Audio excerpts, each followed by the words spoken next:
Welcome to today's show. This program is a little different than the one last week. You're probably wondering how it fits in.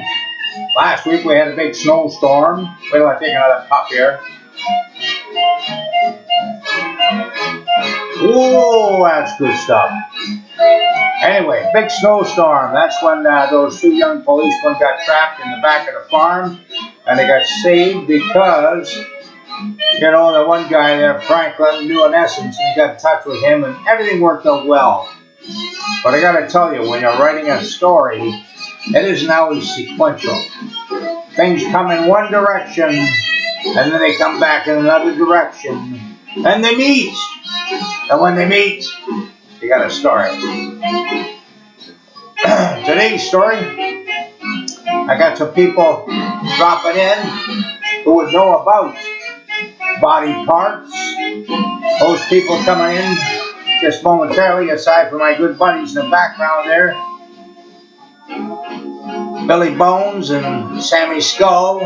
I also want to talk about one of my people I know, Big Al Capone, you know.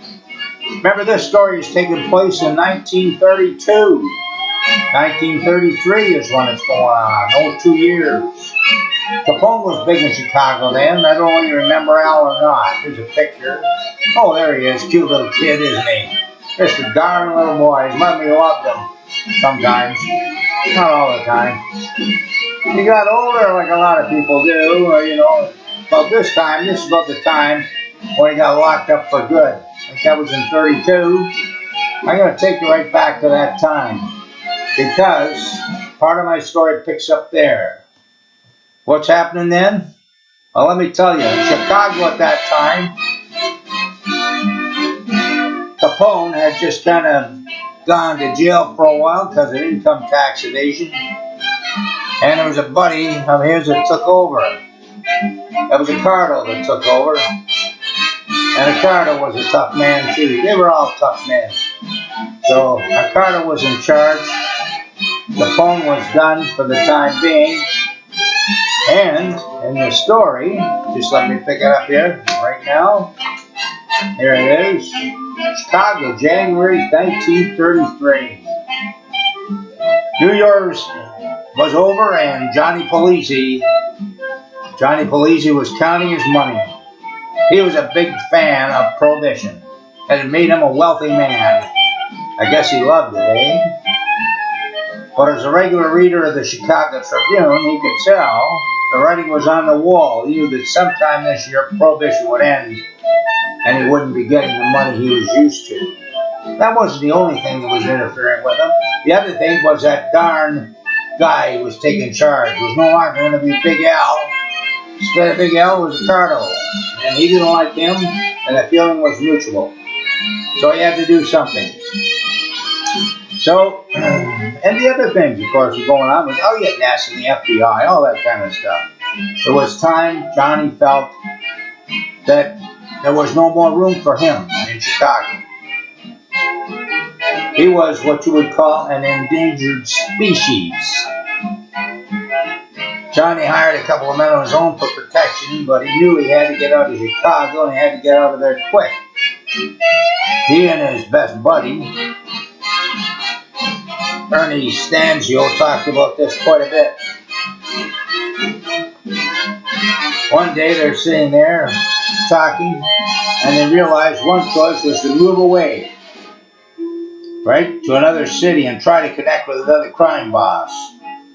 The other choice was to become legitimate businessmen. Well, that was a lap, because these guys were in their 40s. They'd never make it as legitimate. So anyway, they batted this thing back and forth a lot. And one day, I know, says Johnny, you and I have been in Ontario a couple of times, and that was actually when Ernie had said to him, you know, I got a cousin, or I got a brother. My brother, he lives in Hamilton, Ontario. It's in Canada, you know. And I'm wondering, maybe we could go up there. He says, have we been in Canada, Johnny? Johnny says, don't be silly. We've been there 3 or 4 times. don't you remember back in 1911 when I had that fancy Stanley touring car? We drove up into Canada. Remember, and we met this girl, and she was going to go to university in Chicago, to DePaul University. Remember, we had troubles up there, a little bit, not a lot. Oh yeah, she says, I kind of remember, but not really. But I'm thinking maybe we should go and see my brother. You know, like it's the climate in Chicago is getting really bad for us. We got to get out of here. Let's go see my brother in Hamilton. Well, okay. Says, do I need to pack snowshoes? And Ernie says, Johnny, you don't need snowshoes. You're going to the Steel City. So they hop on a train. Trains are big, right? They go from Chicago. They get to Detroit. And of course, they got to make the trip across the line into the great country of Canada. So that's what they do. And he says, you know, my brother is going to meet us at the station. And sure enough, the trip was uneventful. Nice, relaxing train ride. Nobody shot anybody else on the train. It was almost too beautiful. Just a second here. Good stuff, good stuff. Good stuff. I'm going to have to buy some of that. Anyway, they pull into the station, and his brother, believe it or not, instead of one of his men, his brother is actually there, right? Which is wonderful. I'm thrilled to meet you, said Bino. My brother's told me a lot about you, Johnny. And he says you're a good guy. You've looked after him. And he said, I'm glad to see you here. Just throw your luggage and your bags into the back of my car, and we'll go to my place. Hey, this is a pretty nice car you got here, Bino, said Johnny. It's one of those new Chrysler Airflows, isn't it? Sure enough, it was. It is, said Bino. I like the car. It looks a little different, but the engineering is great in this car. My future son-in-law sold it to me. Why don't you just front with me and Ernie to ride in the back, and then you see how this piece of machinery really works. Well, it didn't take long to get to Bino Stanzio's home. It was a substantial house on a large lot. Off to the side, there was a 3-car garage with an apartment above. Hey, the construction business must be really good to you, his brother said from the back seat. And he says, it really is, he said, with a wink. I just winked. I don't know whether you can see it or not. Behind my shades. Johnny and Ernie were going to be staying in the apartment above the garage. They'd have some privacy. Anyway, eventually they went into the house where they found it was full of women. There were mothers and grandmothers and daughters, all in a great state of consternation about this wedding that was going to take place on Saturday. Well, then finally Saturday, the big day came, right? The Most Blessed Sacrament Roman Catholic Church in Hamilton, which is still there incidentally, was packed overflowing. The wedding was a grand occasion. A big reception was held in Bino Stanzio's home. Johnny and Ernie had a truly good time. And after the reception was over, Bino invited Johnny and Ernie. He says, come into my study. I got somebody you want you to meet.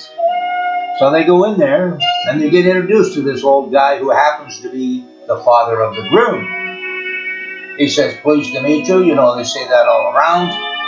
And they were pleased to meet each other, sort of. And he says, understand you guys want to move north of the border, and you're looking for business.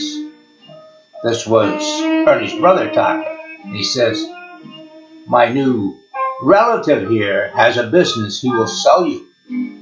He has a hardware business. I'm not talking guns, I'm talking real hardware. He has a hardware business he will sell you. He says, I hope I'm not speaking out of turn here. The guy says, oh, no, it's fine. We're all family here. We're all family here. You can say what you want. Say what you need to say. So, the negotiations began. And with Bino acting as an intermediary, they were concluded within a week. Johnny Polizzi and Ernie Stanzio had become the owners of a hardware business in Hamilton. They had become the owners of a hardware business in Hamilton. This is January 1933. The great snowstorm was in January 1933. Something's going to happen. I feel it in my bones. One more puff and the show's over. Beautiful stuff. You have a great day. Thank you for listening.